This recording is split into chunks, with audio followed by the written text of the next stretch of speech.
Hi, I'm Faye, a journalist from Modern Express in China. December 13, 2022 is the 85th anniversary of the Nanjing Massacre. Several months ago, I got in touch with some of my friends from all over the world. Some of them have a very close relationship with the Nanjing Massacre, including Brett Douglas, who was the husband of Iris Chan, the author of The Rape of Nanking, and Evan Kyer, who was famous for the World War II album event online several months ago. And I just want to share the content of my interviews with all of you guys today here. We covered World War II pretty extensively in my high school, but in covering the depravity of the Japanese army, they didn't get into that in my high school. Just how bad the violence was.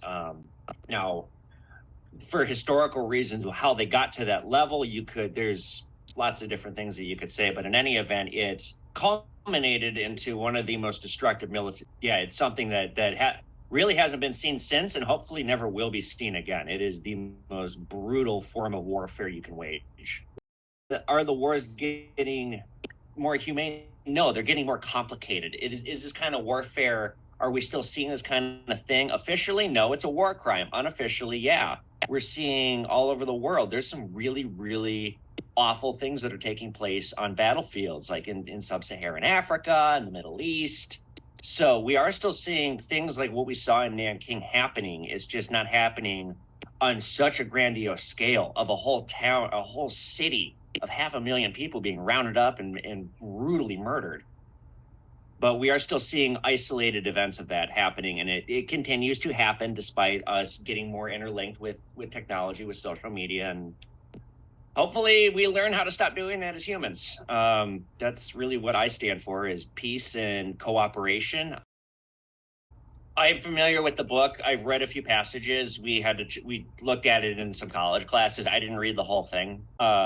There's an American podcast that I really like. He did a 3-parter on the rape of Nanking, and I have been referring everyone to check out that if you don't know about it, if you don't know the details.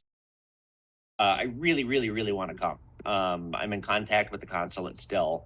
So at some point in 2023, I will be visiting China. I think probably going to Nanking is the most prudent thing. I would really like to see the museum and just be on the ground there and physically take it all in.